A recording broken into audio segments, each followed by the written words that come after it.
All right, welcome back everybody to Altcoin Daily, where you subscribe for a video on cryptocurrency every day. My name's Austin. Morgan Stanley, the $4 trillion wealth management firm, has just released the cryptocurrency bulls. Wow, Morgan Stanley is bringing two Bitcoin funds to their platform. The two funds, Galaxy Digital and NYDIG, will both be onboarding millions of people to Bitcoin via the largest U.S. brokerage. Morgan Stanley's in the game. Bitcoin is inevitable. Now, what does this mean to you as a cryptocurrency holder in 2021? Well, to understand the significance of this, let's talk big picture cryptocurrency. Must watch whole video, including the latest Chainlink news, Filecoin news, Decentraland news, Uniswap, Ethereum news, and much, much more. So let's start in Asia and then make our way to Morgan Stanley. Breaking, as of today, tech firm Meitu, which is a publicly traded company out of Hong Kong, has purchased an additional 16,000 Ethereum, around $28 million, and an additional 386 Bitcoin, around $21 million, for their corporate treasury. Heavy accumulation is happening, and it is global. And like I said, this is a Hong Kong listed software company, and Meitu said both the crypto assets had been bought for cash on the open market in transactions completed Wednesday. So just like America, these companies are public, so they have to publicly disclose, and the purchases were made under the terms of a board-approved investment plan that allows the company to invest in up to $100 million in cryptocurrencies. And here's what's interesting. They bought more Ethereum than Bitcoin. Out of their recent $50 million in crypto for their balance sheet, 57% went into Ethereum, 43% went into Bitcoin. Interesting that they're more bullish on Ethereum. What do you think about this? Why could this be? I think it comes down to that the risk tolerance for them is just a little bit higher. They're willing to take a flyer on what Ethereum could be instead of what Bitcoin is right now. They're bullish on both. Ethereum added a property rights layer to the internet. We're just at the very beginning of understanding what that means. And that's the revolution with Ethereum and Polkadot and Cardano and Tezos and all these dApp platforms. Give me your thoughts down below in the comment section, what you think the implications of this as an Ethereum holder, as a Bitcoin holder. But as I get more information, as more companies start to publicly disclose, I will keep researching. I will keep you informed. But next piece of news, Visa is very much in the game. Visa is working to enable Bitcoin purchases. This is a direct statement from the CEO. And in a direct quote, "We're trying to work with some Bitcoin wallets to allow Bitcoin to be translated into fiat currency and therefore immediately be able to be used at any of the 70 million places around the world where Visa is accepted." Wow. This would open up Bitcoin to so many people, and make no mistake about it, I think this is because they saw PayPal open up their platform to their millions of merchants. Visa does not want to get left behind. As well as facilitating Bitcoin purchases, Visa is also working with fiat-backed digital currencies, i.e. stablecoins, with Kelly noting that we see a strong potential for those to become a new payment vehicle and an accelerant in emerging markets. He added that Visa is working with around 35 players right now in the digital currency world. Some we know, we like, some are waiting to be announced. But this just shows how early we are. We made it in before Visa, before Morgan Stanley, before these publicly traded companies. And speaking of that, next piece of very bullish altcoin news, Grayscale has just announced 5 new investment products for Basic Attention Token, for Chainlink, Decentraland, Filecoin, and LivePeer. Meaning that traditional investors now have huge exposure to these altcoins, and it also means that Grayscale will be continuing their accumulation of these altcoins to make sure their funds are fully stocked based on how they see the demand. Now, which altcoin, you think, are we going to see the most demand over this next year? We'll be able to track that as Grayscale files their disclosures. And now let's talk about Morgan Stanley, because now it makes a little bit more sense as to why Morgan Stanley is offering exposure to their clients with 2 different Bitcoin funds. Seeing that the adoption of cryptocurrency in general worldwide isn't slowing down, it's speeding up, and Morgan Stanley definitely does not want to fall behind. Morgan Stanley is accelerating its involvement in the cryptocurrency industry.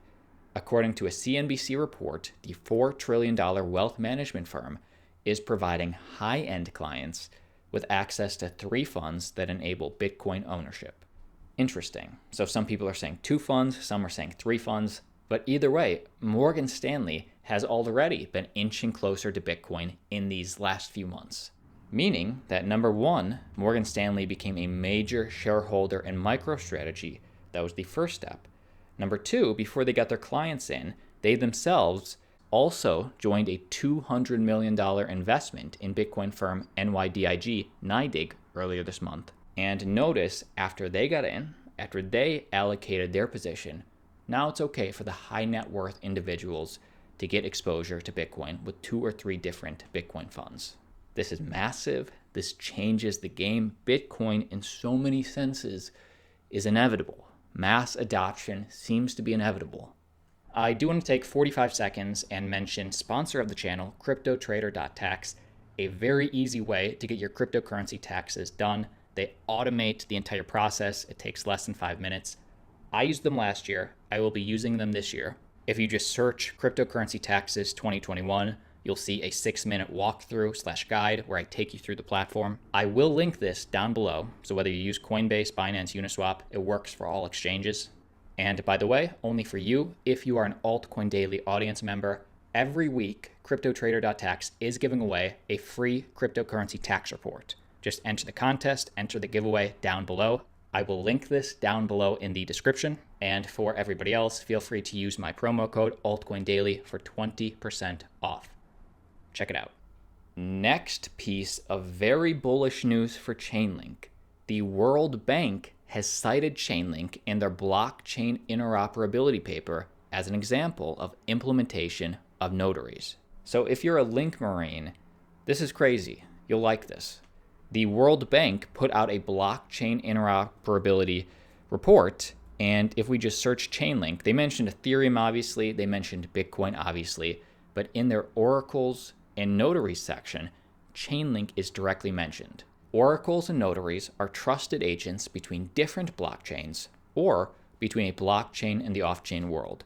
To achieve better resiliency and to increase trust, oracles can adopt a decentralized architecture in the same manner as Chainlink. According to the World Bank, there's value there with Chainlink right up against Ethereum and Bitcoin if we want to be interoperable. Next piece of very quick news for Mana. For everybody doubting if they should hold, Mark Cuban bought land in Decentraland. Now that is the speculation. We can go on OpenSea and somebody named M. Cuban bought Fashion Interconnect. Now it's unclear if this is the actual Mark Cuban. We can go into this person's account, and once it loads, we can see a lot of random NFTs that they bought and are holding. But it's interesting. Somebody's buying up land. Somebody is buying up random NFTs. Somebody named M. Cuban. I want to believe. I want to believe. And next piece of bullish news from Uniswap, from founder of Uniswap, Hayden Adams. Uniswap, according to the stats, is still dominating at approximately 60% DEX trading volume compared to all the competitors, close to Uniswap's all-time highs. Now, it's been 3 months since the end of Uni liquidity mining, so this is from real use and adoption.